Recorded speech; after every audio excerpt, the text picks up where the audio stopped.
मागच्या लेक्चरला आपण आपल्या शरीराची माहिती हा पूर्ण टॉपिक बघितला. त्यामध्ये आपण 12 पॉईंट कव्हर केले. प्रत्येक सिस्टीम वाईज आपण बघत गेलो. तर आता जे बघणार ते औषधशास्त्र. तर औषधशास्त्रामध्ये पहिल्यांदा असलेले प्रकार औषधाची माहिती आपण बघू. औषधाचे प्रकार.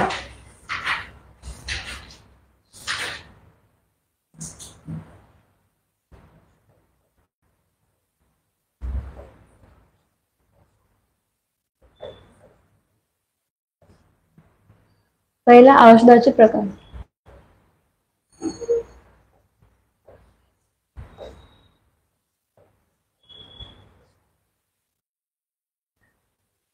आता औषध प्रकार म्हणलं तर आपल्याला माहित आहे की औषध खूप सारे वेगळ्या फॉर्म मध्ये आपल्याकडे अवेलेबल आहे.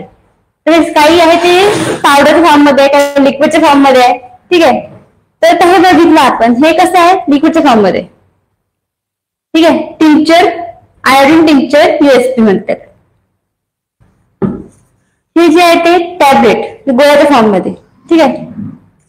आणि तुम्ही बघितलं असणार कॅप्सूल, त्यामध्ये जिलेटिनची कोटिंग असते. ठीक आहे. अशा वेगळ्या प्रकारच्या औषधे आपल्याकडे अवेलेबल आहे. तर प्रत्येक औषधाचं एक वेगळं महत्व असते. पहिल्यांदा आपण बघू प्रकारामध्ये टॅबलेट्स म्हणजे गोळ्या. आता या गोळ्या आहे ना, गोळ्या घेण्याच्या पद्धतीने 3 प्रकारचे सांगितलेले आहे. म्हणजे आपण ज्या रूटने गोळ्या घेतो. तर पहिलं आहे तोंडावाटे.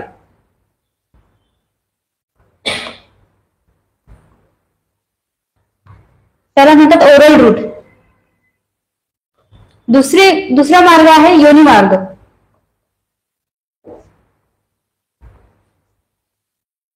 त्याला म्हणतात परवेजायनल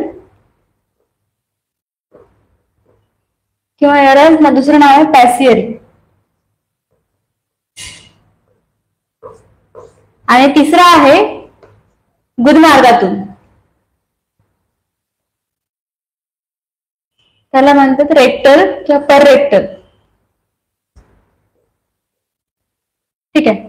आता यापैकी आपल्याला पहिला भाग आहे ते माहिती तोंडावाटे, ज्या आपण गोळ्या घेतो. सर्दीची, खोकल्या, तापीची, पॅरासिटामॉल वगैरे त्या आपण गोळ्या बघितलेल्या आहे. आता हे दोन्ही प्रकार बघितले ना, ही झालं आणि ही, हे दोघं पण ओरल रूटने घेणारे गोळ्या आहे. तर एक स्पेसिफिक असं असते, ह्या गोळ्या नॉर्मली एकतर गोल असणार किंवा अशा लंबगोल असणार.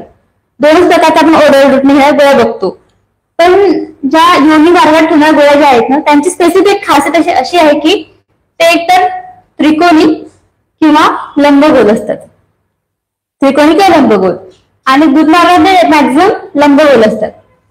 आणि ह्या कसं तोंडावाटे घेणाऱ्या गोळ्या म्हणतो आपण, लगेच विरघळणाऱ्या, मध्ये जाणाऱ्या.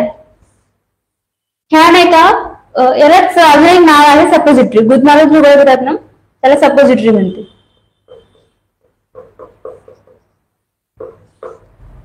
याचे वेगळे कंडिशन आहे. आता समजा हे नॉर्मल विकार झाले, सर्दी, ताप, खोकला, तर ह्या विकारांमध्ये आपण फक्त तोंडावाटे गोळ्या घेतो. ठीक आहे. जर कोणाला योनी मार्ग म्हणजे कसं, जर कोणाला दुसऱ्या समस्या असणार, म्हणजे जर युटीआयचा काही प्रॉब्लेम आहे, गर्भाशयाचा प्रॉब्लेम आहे, किंवा जे योनी मार्ग आहे पूर्ण काही इन्फेक्शन झालं असेल, तर त्या केसमध्ये गोळ्या फक्त योनी मार्गातून देतात. आणि चौथा मार्ग, तिसरा मार्ग आहे गुदमार्ग. म्हणजे जर एखादा पेशंट आपल्याकडे म्हणजे असं असेल की जो कोमामध्ये गेलेला आहे किंवा घेऊ शकत नाही, तर इन्फेक्शन झाले असणार किंवा कॅन्सर झालेला आहे तोंडाचा, तर दुसरा ऑप्शन आपल्याकडे असते गुदमार्ग. तर आता आपण विचार करणार की जेव्हा आपण तोंडातून गोळ्या घेतो तर पूर्ण ती अनाधिकेतून नंतर खाली जाते. तर तसंच काम आहे ना, ह्या आपण गुदमार्ग ठेवणार गोळ्या, ते उलट काम सुरू करते. आता वरून घेणारे तर तोंडात, नंतर गळ्यात, खाली जातं. ठीक आहे. पण हा मार्ग आणखी शॉर्टकट आहे गुदमार्ग. यातून लवकर काम करतो. ह्या डायरेक्ट गुदमार्गातून मोठ्या आतडे, लहान आतडे त्याचं काम चालू करतात शॉर्टकट मध्ये. ह्या 3 प्रकारच्या मार्गातून आपण टॅबलेट नावाचा प्रकार देतो. तर याच्यात दुसरा प्रकार आहे कॅप्सूल्स. ओळखायचं म्हणजे कसं आहे, ज्या आपण त्रिकोणी गोळ्या दिसणार ना त्या स्पेसिफिक योनी मार्गातून घेतल्या गोळ्या आहेत. आणि लंबगोल जे जास्त करून गुदमार्ग, आणि गोल आणि लंबगोल जे असतात ते तोंडावाटे जे आपण बघतो नेहमी, त्यात पण कलर मध्ये पांढऱ्या किंवा पिवळ्या सेम कलर सगळे असतात. पहिला प्रकार आहे टॅबलेट्स. सेकंड आहे कॅप्सूल.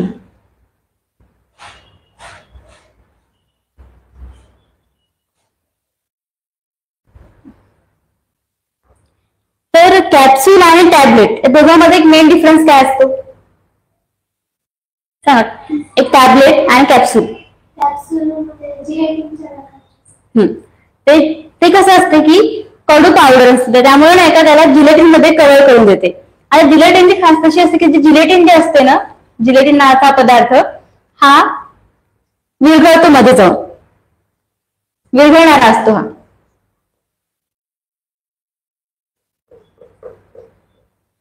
तर कॅप्सूल कोणते असतात त्याच्यामध्ये आहे ना खूप जास्त कडू वापरले आपण त्याचे कॅप्सूल बनायला लागतात, कारण त्याच्या आपण टॅबलेट घेऊ शकत नाही. ठीक आहे. सेकंड आहे कॅप्सूल. कॅप्सूलचा मेन काय आहे, एक तर पावडर फॉर्म मध्ये असते ती, आणि त्याला एक कोटिंग असते जिलेटिनची, आणि याला आपण बेक करू शकत नाही. आता याच्यामध्ये कसं, समजा जर एखादी गोळी आता माहिती आहे आपल्याला की 750 mg ची आहे. ठीक आहे. जरी डोस आपला कमी असेल, म्हणजे 250 mg डोस आहे, तर आपण काय बघा गोळीची सारखी 3 भाग करू. ठीक आहे. पण कॅप्सूल मध्ये आपण करू शकत नाही, तर ड्रॉबॅक आहे, कॅप्सूल पूर्णच घ्यायला लागते. आणि कॅप्सूल मॅक्झिमम कोणत्या डिसीजमध्ये आपण घेतो, तसं दोन्ही कॅप्सूल आहे ना, सर्दी खोकल्याचे पण कॅप्सूल भेटून जातात, आणि बाकीच्या पण त्या खूप साऱ्या प्रकारच्या डिसीजमध्ये कॅप्सूल वापरतात. नंतर तिसरा प्रकार आहे मिश्रण.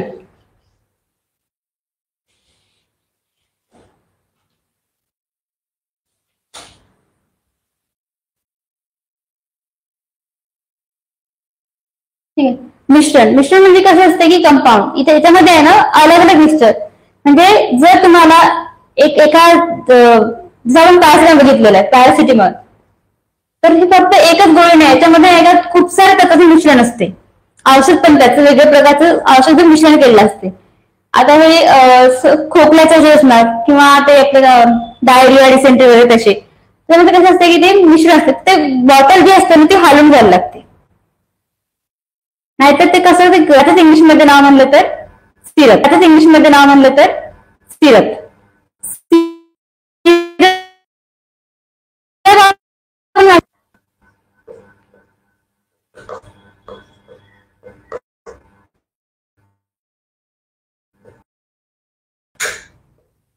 आणि छोट्या मुलामध्ये पण नाही का, मेनली 2 डिसीज मध्ये, एक तर खोकला नाहीतर जंत, या 2 डिसीज मध्ये जास्त करून सिरपच वापरतात.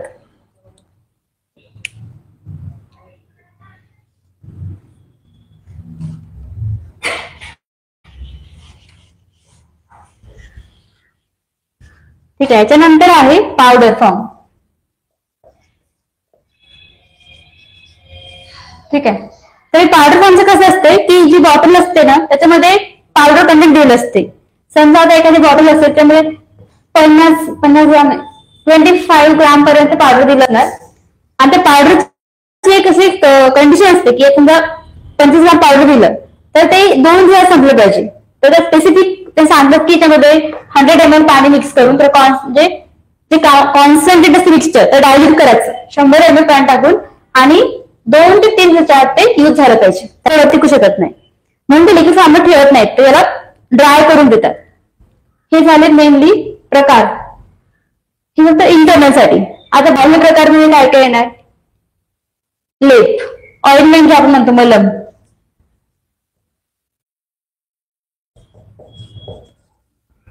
ठीक आहे. तर ऑइंटमेंट मध्ये काय, ऑइंटमेंट मध्ये कसं असते, हा पण औषध प्रकार औषधीच आहे, पण बेस जो असतो त्याच्यामध्ये तुम्ही ऐकलंच ना, पेट्रोलियम जेली वगैरे म्हणतो आपण, किंवा तूप वगैरे वापरून आहे ना ते बेस ठेवून औषधी टाकून त्याला तयार केले जाते. तर जे ऑइंटमेंट तयार होते त्याच्यामध्ये मॅक्झिमम जवळपास 70% आहे ना एकतर फॅटी सबस्टन्स कोणता पण नाही का, फॅटी पदार्थांमध्ये एकतर ग्रुथ म्हणजे आपलं तूप असणार, किंवा जे व्हॅसलिन जेली म्हणतो आपण, किंवा त्याला एक अजून नाव आहे पॅराफिन. पॅराफिन मध्ये तयार करतात मलम वगैरे. तर 70% वर पॅराफिन असते आणि जवळपास 10 ते 15% औषध टाकून ते तयार करतात. तर पहिल्यांदा हे जे मलम तयार करते ना त्यामध्ये कसं पॅराफिन घ्यायचं, तर पूर्ण वितळून घ्यायचं. वितळल्यानंतर ती जी औषधी आहे ती टाकायची त्यामध्ये पूर्ण ते फेस होईपर्यंत त्याला फिरत राहायचं. नंतर तो मलम तयार होतो. तसं आपण घरी पण बनवू शकतो आणि रेडीमेड अवेलेबल असते. आता याचा वापर कधी करणार आपण ऑइलमेंटचा? एक्सटर्नल यूज आहे 2 केसमध्ये, एक तर पेन मध्ये आणि दुसऱ्या स्वेलिंग मध्ये. 2 ठिकाणी हे चांगलं काम करते. एक तर कुठे सूज वगैरे त्या ठिकाणी किंवा दुखत असेल त्या ठिकाणी आपण ऑइलमेंट वापरतो.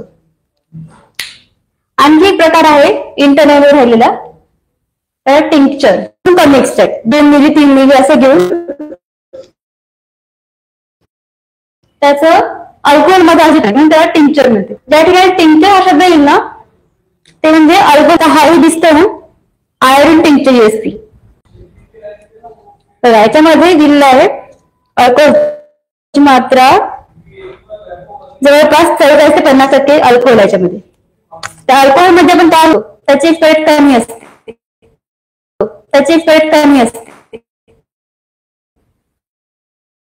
तर लगेच 2 महिने 3-6 टॅबलेट वगैरे असतात त्या 2-2 वर्ष पण चालतात.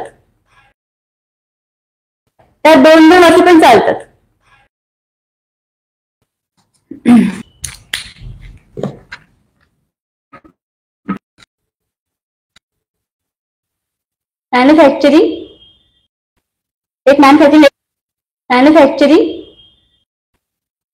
रेट असते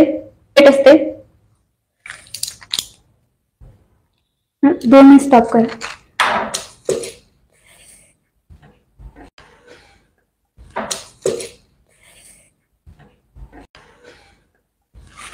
चांगलं असते. तिसऱ्या दिवसापासून टेस्ट बदलते, आंबट, नंतर शेवटी आहे का त्याचं कडून टेस्ट बदलते. तर प्रत्येक केमिकलची रिएक्शन सुरू असते. तर प्रत्येकाचं स्पेसिफिक काय सांगितलेलं आहे, ठीक आहे. तर त्याला आपण म्हणतो एक्सपायरी डेट. तर एक्सपायरी डेट प्रत्येकाच्या प्रेझेंटचे वेगळे असतात. त्यामुळे पण नाही का लिक्विड आणि सॉलिड हे 2 बघितले आपण.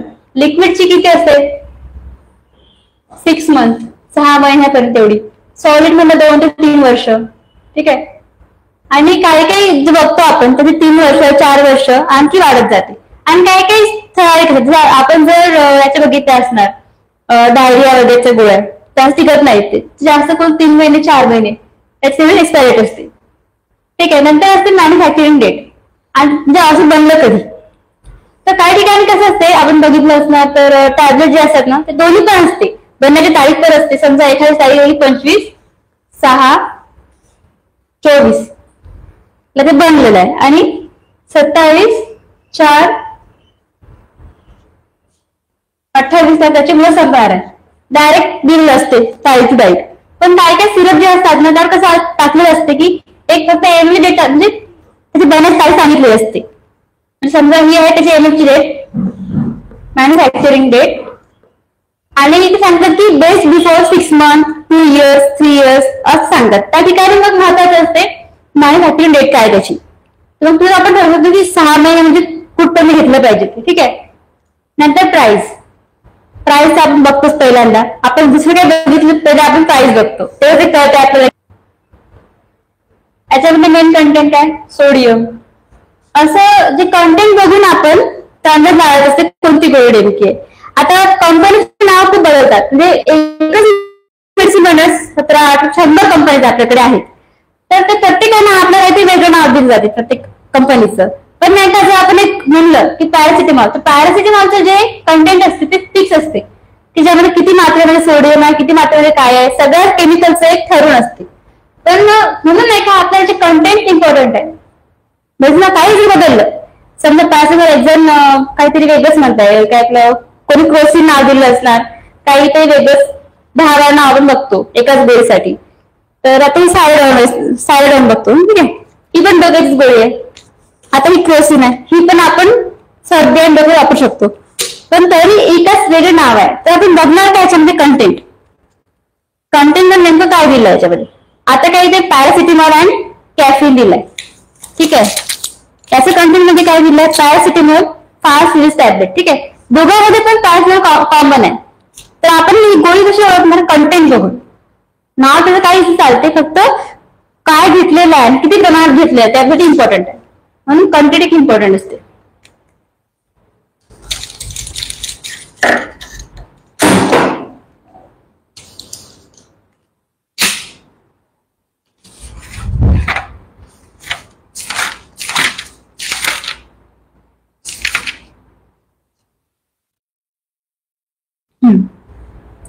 आणि प्रमाण पण एक इम्पॉर्टंट आहे.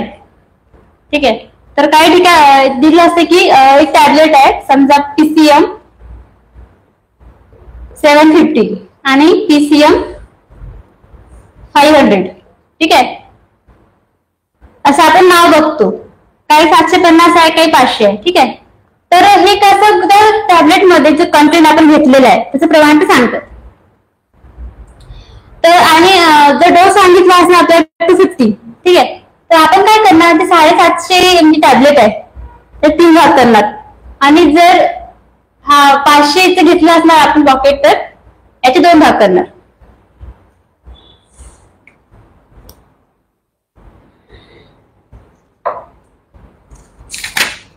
आणि काही त्याला स्पेसिफिक सूचना दिलेल्या असतात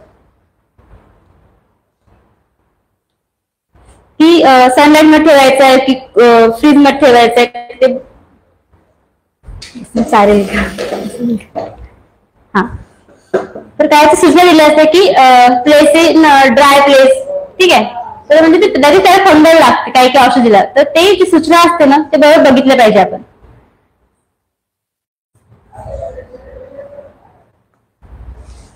नंतर जे आपण गोळ्या बघितलं त्यामध्ये एक भाग राहिला आपला आयुर्वेदिक. तर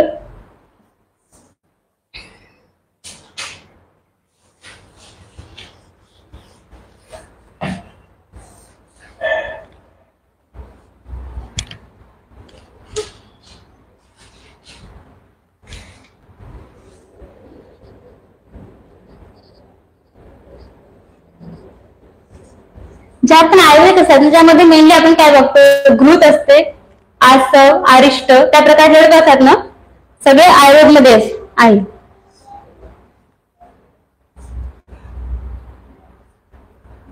नंतर टॉपिक आहे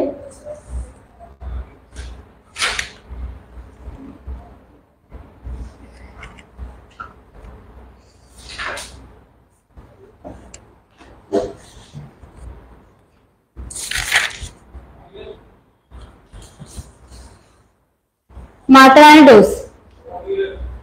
तर प्रत्येकासाठी मात्रा आणि डोस ठरून असते. ठीक आहे, तर काही ठिकाणी बघतो आपण की 250 mg 3 टाईप, मात्रा 250 आणि डोस 3 आहे.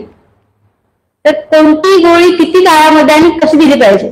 तर काही काही मात्रा जी असते ती वजनानुसार असते, म्हणजे समजा 25 mg per kg body weight per day ती जर मात्रा असेल तर मग आपण तशी डिवाइड केली पाहिजे. समजा एखाद्या माणसाचं नॉर्मल वजन 60 किलो आहे तर त्याला दिवसभरात ती मेडिसिन जी असते 300 mg म्हणजे 3 तर गेली पाहिजे ती. आणि जर आपल्याकडे गोळी 500 mg असेल तर दिवसभर 6 गोळ्या आपण दिल्या पाहिजे.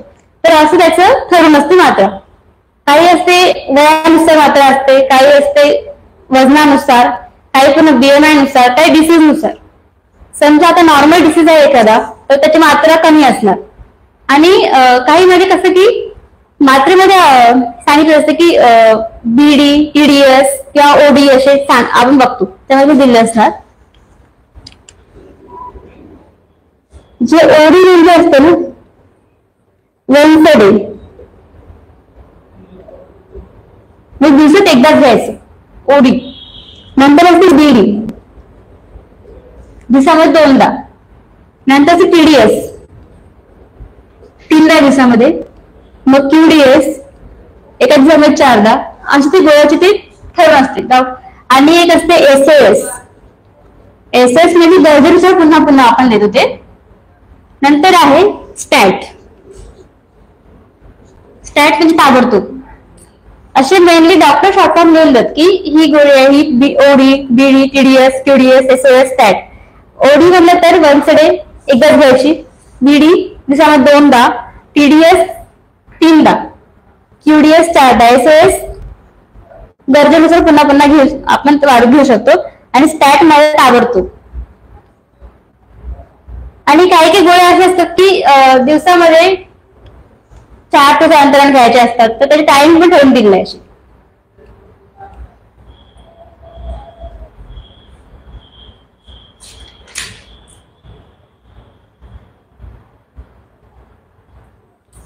आणि औषधी मात्रा जी असते ना ती मोठ्या माणसामध्ये आणि लहान लेकरांमध्ये वेगवेगळी असते. ठीक आहे. तर जे मोठे असल्यामुळे आपण बघतो जे पण सिरपची बॉटल वगैरे असतात त्याच्यापासून झाकण पण येते 10 ml पर्यंत, त्याचे पूर्ण मार्किंग केलेलं असते. ते आपल्या वयानुसार असतं. तर आपण मोठ्या माणसामध्ये बघितलं तर काय 5 ml, 10 ml, 6 ml ही मात्रा आपल्याकडे असते. पण जर आपण छोट्या मुलांना बघितलं ड्रॉपवर द्यायला लागते, म्हणजे 2 ml, 3 ml, ते खूप छोटे छोटे पॉईंट मध्ये त्यांची मात्रा असते. 2 ml पॉईंट मध्ये 0.2 ml, 0.3 ml, 0.5 ml आणि 1 ml सर्वात जास्त. ठीक आहे. 2 ड्रॉपर आपल्याला अवेलेबल असते. आणि काही काही ठिकाणी कसं असते की TSS म्हणजे 1 टेबलस्पून फुल, म्हणजे त्याची मात्रा सांगितली 5 ml आणि छोटा स्पून घेतला आपण तर 3 ml ची. तर प्रत्येकाची मात्रा खूप इम्पॉर्टंट असते. कोणत्या डिसीजला कोणती मात्रा लागेल त्यानुसार मात्रा चेंज होते त्याची. आता जर समजा आपल्याकडे काढा दिलेला आपल्याकडे, ठीक आहे, तर काढा तर सांगतात की 80 ml आणि बॉटल ती असते समजा 800 ml असेल, तर त्याला बरोबर 10 भागात वाटा आपण घेतो. तर स्पेसिफिक धाकाने मोजत बसणं किती ml झालं ते. तर वयानुसार ते मात्रा वेगळी असते. आणि मेडिसिन पण डेली किंवा 12 आवरली 4 आवरली अशा मेडिसिन असतात. 4 आवरली म्हणलं की 4 तास डिफरन्स नुसार. पण ह्या मेडिसिनचे टायमिंग ज्या असतात ना त्या नाही का जे रुग्ण असते त्याच्या जागण्याच्या झोपण्याच्या वेळ बघून दिलं पाहिजे. समजा एखादा माणूस 8ला उठतो दिवसाने तो रात्री 1 पर्यंत जागतो, तर त्याच्यावर टायमिंग ठरवायचं त्याचा काय असणार ती. आणि 6ला उठणारा असेल तर 6 टायमिंग ठरवायचं, पण स्पेसिफिक गॅप असली पाहिजे. ठीक आहे. आणि याच्यानंतर एक आणखी प्रकार सांगितलं HS म्हणजे झोपायच्या अगोदर देणारा गुण. मग ते AM, PM, अल्टरनेट डे साठी सगळ्याचे शॉर्ट फॉर्म माहित असले पाहिजे आपल्याला. कारण की जे डॉक्टर असतात ना ते सरळ सरळ सांगत नाही की 2दा 3दा असं, ते शॉर्ट फॉर्म सरळ सरळ लिहितात. तर HS जर लिहिला तर त्याला झोपताना. ठीक आहे. आणि एक जमत राहिलं होतं AM, PM, ALT जे अल्टरनेट डे. एखादं काही काही मेडिसिन होते की अल्टरनेट घ्यायला असं, म्हणजे आज घ्यायची पुन्हा उद्या सोडून परवा असं एक एक दिवसाला घ्यायची असते, त्याला ALT.D असं लिहितात. AM, PM म्हणजे कसं जरी आपण 6-12 टाइम बघतो पण दुपारी आहे की संध्याकाळी, त्यासाठी AM, PM ही बघायला पाहिजे. आणि नंतर इंजेक्शन्स. आणि एक मात्र TSF 1 टेबलस्पून म्हणजे 5 ml पर्यंत असते. इंजेक्शन जे असतात ना डिसीज नुसार आणि वेगवेगळ्या प्रकारचे असतात. तर पहिलं काय असते ID इंट्राव्हेनस, नंतर IM इंट्रामस्क्युलर, SC म्हणजे सबक्युटेनियस.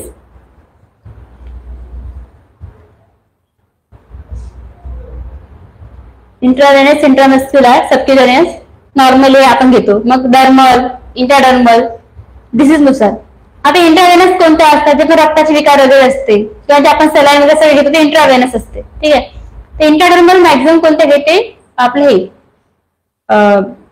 काय ते डॉग बाईट वगैरे झाला तर त्या ठिकाणी जे आपण घेतो वॅक्सिन तर ते इंट्राडर्मल असतात. इंट्रामस्क्युलर मध्ये पेनकिलर सगळं ते इंट्रामस्क्युलर येते. आणि सबक्युटेनियस मध्ये जे वॅक्सिन छोट्या मुलाला मिसेसच्या वगैरे वॅक्सिन असते MMR येते त्या सबक्युटेनियस असतात.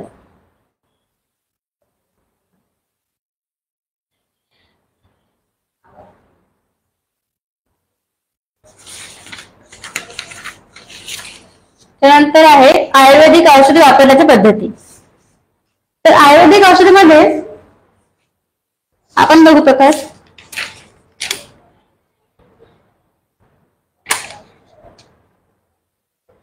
स्वरस, काढा, चाटण, लेपन.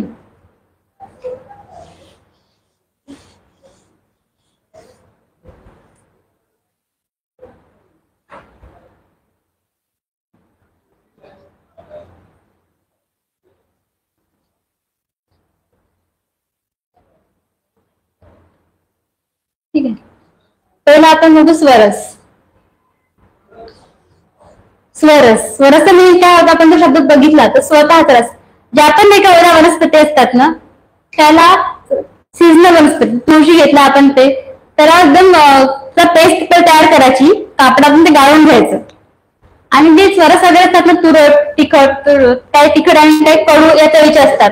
तर म्हणून नाही काही स्वरस वगैरे तसं अनुपान वापरायचं असते. म्हणजे ते कशासोबत घ्यायचे नेमके साखरेचं एकतर मध, घृत आपण वापरू शकतो. नंतर जिऱ्याचं जे पाणी असते किंवा जिऱ्याची पूड त्यासोबत ते घ्यायचं असते. आणि नंतर आहे काढा. तर काढा बनवण्याची पद्धत अशी आहे की जे पण आपण काढा बनवता द्रव्याचा तर त्या द्रव्याला 16 पट पाणी घ्यायचं. समजा तुम्ही आता काढा बनवताय, आता लिंबाचा घेतला आपण, ठीक आहे, काढा तयार करायचा आहे. तर जर तुम्ही 10 ग्राम लिंबाचा पाला घेतला असेल तर 16 पट पाणी म्हणजे 160 ml पाणी घ्यायचं आणि त्याचा 8 भाग शिल्लक राहीपर्यंत त्याला म्हणजे आंबट राहायचं, हे तापत राहायचं. तर जेव्हा ते 20 ml शिल्लक राहील तेव्हा आता काढा आपण वापरू शकतो. पण या काढ्याचं स्वरसचं एक इम्पॉर्टंट हे आहे की जर तुम्ही आज स्वरस आहे ना तयार केल्यापासून 3 ते 4 तास वापरून झाला पाहिजे आणि काढा पूर्ण दिवसामध्ये. नंतर आहे चाटण. चाटण म्हणजे कसं की जे आपण चूर्ण वगैरे असतात ना त्याला आपण डायरेक्ट घेतलं तरच का लागणार. तर त्याची घेण्याची पद्धत आहे की त्याला जरा तुपामध्ये किंवा जे आपलं मध असते त्यामध्ये साठवून तयार करते. नंतर आहे लेपन. लेपन मध्ये पण 2 प्रकारचे असतात, उष्णलेप आणि शीतलेप.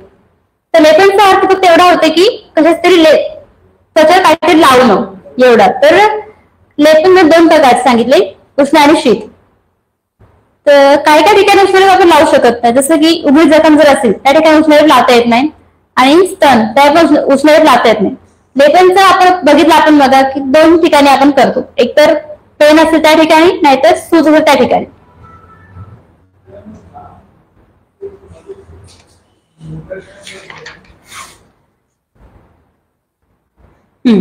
आणि जर आपण गरम लेप लावू तर तापमान चेक केलं पाहिजे पहिले की तापमान नेमकं किती आहे. त्याच्या तापमानामुळे त्वचा जळली नाही पाहिजे. आणि कोणताही लेप काढताना तो खरडून काढायचा नाही, ओला कापड घ्यायचा आणि तो पुसून काढायचा पूर्ण. नंतर आहे बाह्यस्नेहन. बाह्यस्नेहन म्हणजे आपण जे तेल वगैरे लावतो, मालिश करतो त्याला बाह्यस्नेहन म्हणते. आणि बाह्यस्नेहन कुठं केलं पाहिजे आणि कुठं नाही त्याला माहित असलं पाहिजे. जे पण फ्रॅक्चर वगैरे असतात त्या ठिकाणी स्नेहन करायचं नसते, जास्त सूज वाढते. आणि दुसरं सांगितलेलं जे उघडी जखम असते त्या ठिकाणी स्नेहन करायचं नाही. त्याचं महत्व काय आहे तर जेव्हा पण आपण स्नेहन करतो, मालिश करतो तेव्हा त्वचेची जे रोगक्षती कमी होते, ड्रायनेस कमी होऊन जाते आणि जे पण वेदना होतं ते वेदना कमी होतात. नंतर आहे अनुपान. तर अनुपानचा अर्थ असा होतो की जे पण आपण मेडिसिन वगैरे घेतो तर त्याच्यामध्ये त्याचा प्रभाव वाढवण्यासाठी जे आपण द्रव्य एक्स्ट्रा घेतो त्याला आपण अनुपान म्हणतो. समजा आता आपण खोकला झालाय तर आपण चूर्ण सांगतो सिटोप्राइल चूर्ण, ते चूर्ण काम करते खोकल्यावर, पण नाही का त्याचं काम अजून चांगलं झालं पाहिजे म्हणून एक अनुपान त्यासोबत अजून एक द्रव्य देते म्हणून चूर्ण प्लस मध, चूर्ण प्लस अद्रक स्वरस ही सोबत दिली जाते. दोघांचं मिश्रण जर असं म्हणजे पहिलं जे औषधी असते ना त्याचं काम आणखी चांगलं झालं पाहिजे म्हणून जे आपण द्रव्य वापरतो त्याला अनुपान म्हणते. तर हे जे गोष्ट आहे अनुपान वगैरे जरी मॉडर्न मध्ये इम्पॉर्टंट नाही पण ते आयुर्वेद मध्ये खूप इम्पॉर्टंट आहे.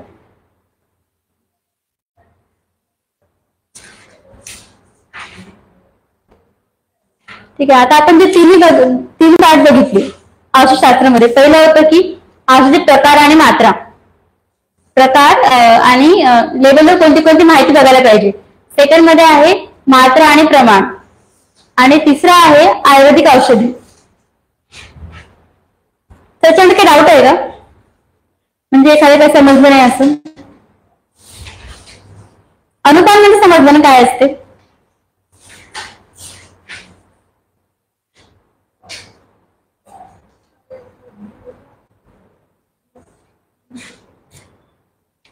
ठीक आहे, आता पुढचं बघू आपण.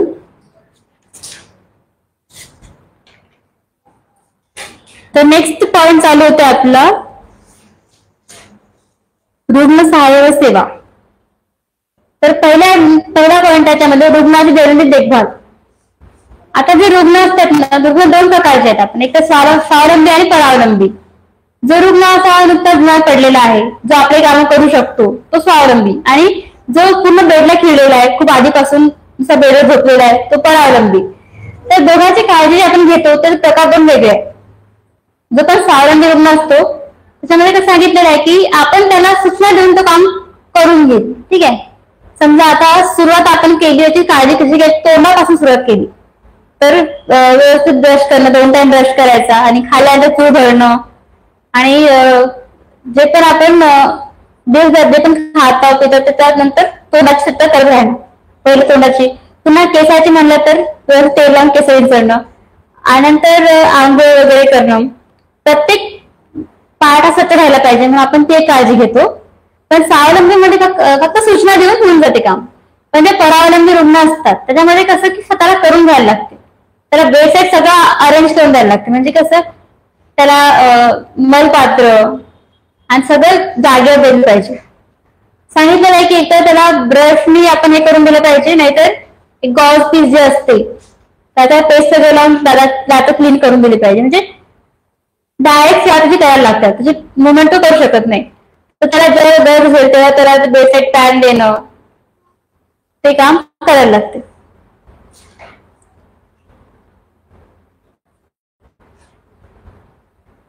आणि कधी पण नाही का आपण जे इन्फेक्शन वगैरे असतात त्याच्यात ओलापणा असतील त्या ठिकाणी जास्त इन्फेक्शन पसरते. तर म्हणून नाही का जे आपण रुग्णाची आंघोळ करून देऊ किंवा जे स्पॉन्ज बाथ म्हणतो आपण ते जर दिलं तर ते पूर्ण ड्राय झालं पाहिजे, याची काळजी आपण घेतली पाहिजे.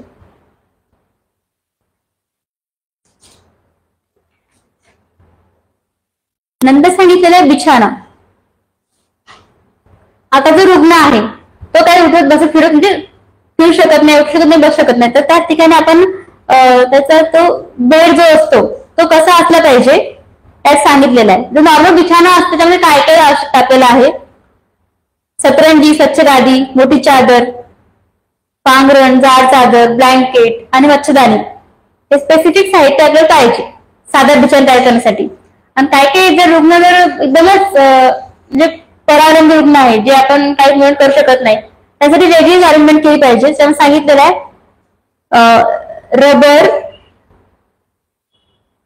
रबरची जी शीट असते ती आणि लहान चादर त्याच्या गरजेनुसार जसे त्याची गरज आहे रुग्णाची त्याच्यानुसार बिछाना तयार केला पाहिजे. आणि बिछाना नेहमी स्वच्छ असला पाहिजे, असे विस्कटलेला नसला पाहिजे. म्हणजे कसं जेव्हा आपल्या आसपासचं वातावरण असेल चांगलं तेव्हा तो चांगला लवकर बरा होईल. तर त्याची बिछानाची विशेष काळजी घेतली पाहिजे. नंतर आहे बिछान्यात रुग्णाचे अंग पुसते, ते आपण स्पॉन्ज बाथ जे म्हणतो तेच जेव्हा सांगितलं सगळं एक्सप्लेन केलंय ते. तर ते कसं असलं पाहिजे की जेव्हा आपण नाही का रुग्णाची आपण स्वच्छता करतो तर स्पेसिफिकली नाही का जिथे आपण जास्त स्वेटिंग वगैरे होते काखेत, जांघेमध्ये किंवा जे पण त्याची जळण जे असतात त्या ठिकाणी जास्त स्वच्छता केली पाहिजे. कारण तो बसून बसून आहे तर तिथे स्वेटिंगमुळे आणि जास्त तिथे इन्फेक्शनचा प्रभाव जास्त वाढते. तर म्हणून त्या पार्टची क्लिनिंग केली पाहिजे.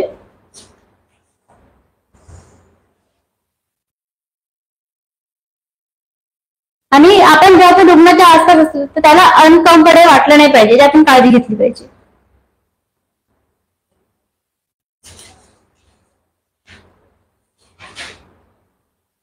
आता व्यायाम सांगितले तर प्रत्येक आजासाठी वेगवेगळ्या प्रकारचे व्यायाम असते. जिथं हालचाली करू शकतो रुग्ण तिथे त्या प्रकारचे व्यायाम असते आणि जिथे नाही करू शकत त्यांना एकदम रिलॅक्सेशन टाईप शवासन जे म्हणतो आपण साधे व्यायाम ते सांगितले जाते. ठीक आहे.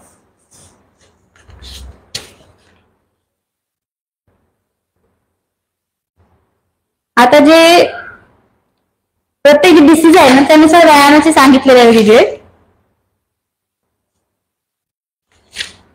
आता एखाद्याला जर त्रास असेल नेहमी पोटदुखी असणार किंवा आम्लपित्त असेल तर त्या ठिकाणी पवनमुक्त आसन, आणि काहींना हाताचा त्रास, सांध्याचा आहे, संधी संचालन, असे वेगवेगळ्या प्रकारचे व्यायाम सांगितले. प्रत्येक डिसीज नुसार, अवयवानुसार वेगवेगळे व्यायाम असतात.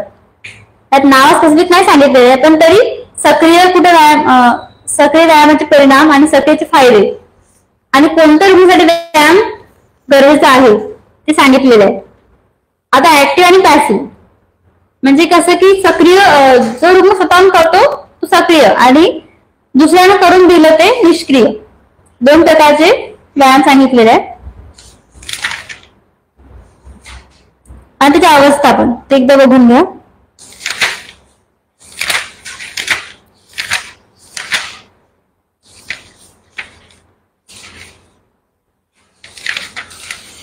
आणि नंतर आहे पॉइंट नंबर 31, रुग्णाला अन्न कसे भरवायचे आणि अन्नमध्ये जर नाकातून ते पद्धत काय, म्हणजे आपण नाकातून नळी टाकलेली असते त्यातून अन्न कसं भरवायचं. तर जे आपण रुग्णाला अन्न भरवतो तर तेव्हा एकतर आपले हात स्वच्छ असले पाहिजे आणि जे ताट जे असते ते व्यवस्थित अरेंज करून असलं पाहिजे तर रुग्णाच्या इच्छेनुसार. तर जे आवडते त्या पदार्थाचा समावेश असला पाहिजे. 31 नंबर पॉईंट. तर पहिल्याने सुरुवात ताटापासून होते. ताटामध्ये काय काय घेतलं पाहिजे आणि त्या रुग्णाची आवड काय आहे त्याच्यानुसार आपण सगळं वाढून घेतलं पाहिजे आणि चम्मचचा जास्त वापर करायचा अन्न भरण्यासाठी. दुसरी काळजी. आणि तिसरं म्हणजे त्याला नको असणारे पदार्थ शक्यतो टाळायचे त्यामध्ये आणि तो पूर्ण खाईल याची आपण काळजी घेतली पाहिजे. आणि दुसरं आहे की जे पण अन्न टाकले ज्याचे जे तोरण नाही टाकले असण्यासाठी त्यातून जे आपण अन्न पुरवतो ना त्याची कंडिशन असते की त्याच्यामध्ये किती पाणी वापरलं पाहिजे, किती लिक्विड असलं पाहिजे, ते गरम असलं पाहिजे की थंड असलं पाहिजे. सगळ्या सूचना बघूनच त्यातून नळीतून त्यांना दिलं गेलं पाहिजे. नाहीतर आपण खूप सॉलिड दिलं तर ब्लॉकेज होऊन जाईल, मध्ये पोहोचणार नाही. आणि ते रिव्हर्स आलं म्हणजे चांगलंच अन्न करून गेलं पाहिजे. एकदम पेस्ट फॉर्म जे असते किती लिक्विड असलं त्याच्यामध्ये. समजा आता 1 लिटर मध्ये आपण जर 50 म्हणजे पाव भरायचं भात ते करत आहोत तर ती कन्सिस्टन्सी असली पाहिजे, एकदम पातळ पातळ, पुढे अडकलं नाही पाहिजे. आणि नंतर सांगितलेलं आहे की ज्या रुग्णामध्ये लघवीची नळी टाकलेली असते त्याची काळजी तुम्ही घेतली पाहिजे. आता माहिती आहे आपल्याला की नळी कोणत्या कंडिशनमध्ये टाकतो आपण, ज्या ठिकाणी जेव्हा रुग्ण स्वतःहून युरिन पास करू शकत नाही आणि ती खूप जास्त भरलेली असेल त्या ठिकाणी नळी टाकायला लागते. पहिलं एक केस. दुसरं, जर तो मुवमेंट करू शकत नसणार तर पुन्हा जाऊ शकत नाही वॉशरूमला तर त्या ठिकाणी ती पिशवी लावली जाते नळी टाकली जाते आणि ते वेळोवेळी खाली केले गेले पाहिजे पिशवी. तर त्या ठिकाणी जे पेशंट असतात ना त्याची जास्त हालचाल झाली नाही पाहिजे, आपण काळजी घेतली पाहिजे. किंवा ओढताण झाली तर मला इजा होणार आणि पुन्हा नळी टाकली तर ती त्रास होत जाते रुग्णाला. तर नळी इथे टाकणंच म्हणजे खूप त्रास होत जाते आणि पुन्हा काढ घाल करणं सोपं नाही आहे ते. तर एकदा टाकल्यानंतर जोपर्यंत ती रिकव्हरी होत नाही तोपर्यंत ती काढतच नाही, पिशवी तर खाली करून आणली जाते. आपण काळजी घेतली पाहिजे. ओढताण झाली तर मग इंटरनल ब्लिडिंग होणार, त्याचा आजार थोडा छोटा राहील पण बाकीचेच प्रॉब्लेम जास्त वाढणार. मग कॉम्प्लिकेशन जास्त नाही आले पाहिजे, त्या केसमध्ये आपण व्यवस्थित काळजी घेतली पाहिजे. तर पहिला जो पार्ट होता आरोग्य प्रकार आणि सगळं ते, आणि दुसरा होता रुग्णाची काळजी. तर हे दोन्ही पॉईंट खूप इम्पॉर्टंट आहे. तर पुढच्या लेक्चरला तुम्ही जे आता पॉईंट झाले शिकून आपले त्याच्यामध्ये जे सांगितले प्रश्न, तर 3-4 जे क्वेश्चन आहे त्याचा आन्सर तुम्ही लिहून आणा तुमच्या लँग्वेज मध्ये, म्हणजे तुम्हाला समजलं त्याच्या प्रकार. पहिलं,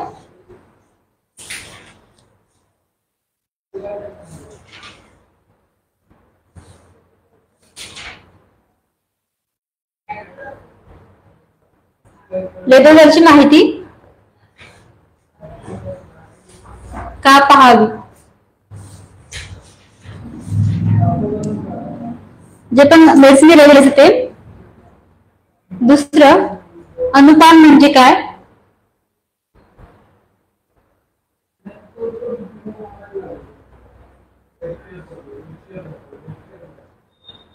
तिसरा,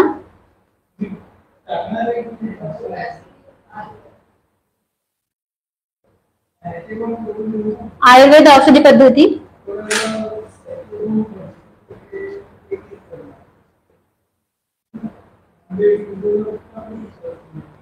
आणि 4 नंबरला रुग्णाची परावलंबी रुग्णाची काळजी कशी घ्यावी.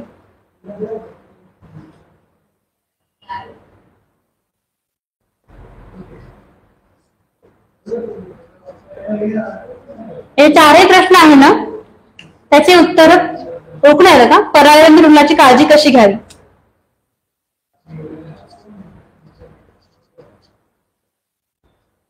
हे 4 प्रश्नाचे तुम्ही उत्तर शोधून आणा आणि तुमच्या लाईनवर लिहायचा प्रयत्न करा.